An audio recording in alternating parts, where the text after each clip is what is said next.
Seorang pemuda asal desa Pohsangit Lor, Kecamatan Wonomerto, Kabupaten Probolinggo ditusuk temannya sendiri.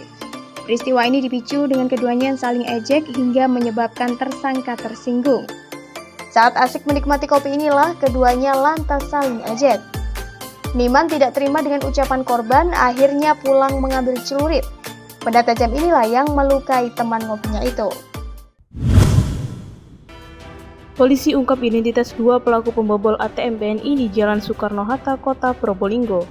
Mereka merupakan residivis, terbilang spesialis pencuri ATM yang melanglang di sejumlah wilayah lintas provinsi. Hal itu diketahui saat Polres Probolinggo Kota lakukan olah tempat kejadian perkara terkait pembobolan mesin ATM BNI, termasuk Kelurahan Pilang, Kecamatan Kademangan itu. Terungkap dua spesialis pembobol uang dalam mesin ATM tersebut bernama Susilo Hadi Hermansyah, warga Sumeneb, Madura, dan Sugiono, warga Tegal Gede, Kabupaten Karanganyar, Jawa Tengah. Kejahatan di bulan Ramadan meningkat tajam di wilayah hukum Polres Probolinggo. Buktinya ada 400 lebih pelaku kriminal diamankan selama 12 hari terakhir. Dalam operasi penyakit masyarakat atau PEKAT yang berlangsung sejak 15 hingga 26 Mei 2019, ada 432 pelaku diringkus polisi. Mereka terlibat dalam 248 kasus dalam 6 jenis. Sebanyak 26 supir bus melakukan pemeriksaan urin di Terminal Wonorejo, Kabupaten Lumajang. Hal tersebut untuk mengetahui sopir tidak dalam pengaruh minuman keras atau obat-obatan terlarang. Pemeriksaan urin ini dilakukan oleh Polres Lumajang yang bekerja sama dengan Badan Narkotika Nasional Kabupaten Lumajang. Saat para sopir singgah di terminal, petugas langsung menggiringnya untuk dilakukan pemeriksaan urin. Hasilnya sebanyak 26 supir ini dinyatakan aman dari pengaruh miras dan narkotika. Kondisi Jalan Pantura Probolinggo Banyuwangi untuk jalur mudik Lebaran 2019 relatif bagus. Namun pemudik dihantui jalan bergelombang atau bumpy yang siap merenggut jiwa. Kepolisian Resort Probolinggo pun menghimbau pemudik untuk mewaspadainya agar tak mengalami kecelakaan lalu lintas. Tahun ini Balai Besar Pelaksanaan Jalan Nasional 8 Surabaya melakukan peningkatan kapasitas di beberapa ruas jalan di Kabupaten Probolinggo. Kendaraan besar masih terlihat melaju di jalur Pantura Probolinggo. Padahal sejak Kamis terhitung pukul 00 waktu Indonesia Barat, pemerintah telah melarang kendaraan besar untuk melintas di jalan tol maupun jalan nasional.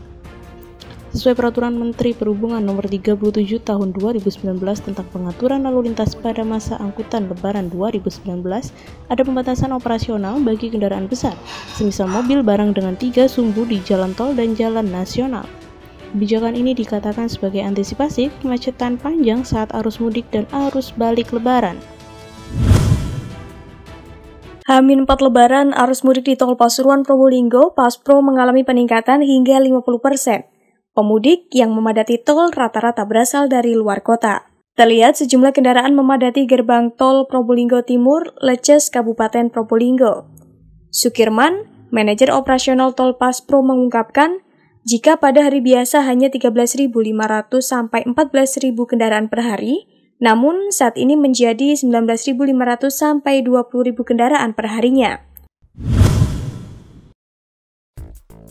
Jelang pekan terakhir Ramadan, aneka kue kering diburu umat muslim. Salah satunya kue kering berbahan dasar buah mangrove. Rasanya yang unik, renyah dan lezat, membuatnya diburu konsumen untuk disajikan saat Lebaran. Di Desa Randu Tatah, ibu-ibu nelayan mengubah biji dan daun mangrove menjadi bahan baku kue. Mereka memanen biji dan daun mangrove yang berada di sekitar rumah. Setelahnya, biji mangrove dilepaskan dari kulit sementara daun mangrove dirajang kecil. Untuk membuang racun yang terkandung, biji mangrove dicuci bersih dan direbus. Lantas kembali direndam dengan campuran garam. Setelah direbus dan berwarna hijau kecoklatan, dicampur dengan bahan-bahan lain, seperti terigu, telur, bawang putih, bawang merah, garam, dan mentega, sebelum akhirnya dicetak menjadi aneka kue olahan. Biji mangrove diolah menjadi aneka kue kering yang maknyus di lidah. Ada stik jeruju, kue ulat sutra, koro sembunyi, koro mangrove, kue kering sumprit, dan kerupuk mangrove. Harganya pun bervariasi, yakni kerupuk dijual seharga Rp5.000 per bungkus, stik jeruju Rp8.000 per bungkus, kue ulat sutra Rp8.000 per bungkus, koro sembunyi Rp10.000 per bungkus, koro mangrove dan kue kering sumprit sebesar Rp15.000 per bungkusnya. Pada Ramadan kali ini omset penjualan meningkat drastis. Jika pada hari-hari biasa hanya mampu menjual 500 bungkus per bulan, kini belum 1 bulan saja sudah mencapai 1.000 bungkus. Harganya itu variasi Mas, sesuai dengan produknya masing-masing. Selama Ramadan gimana penjualannya? Penjualan selama Ramadan itu alhamdulillah meningkat pesat dari hari-hari sebelumnya. Biasanya kita itu satu minggunya tuh satu paket itu biasanya kita laris 50. Sekarang sudah mulai pesanan mulai banyak. Jadi per minggunya bisa 100 produk itu keluar.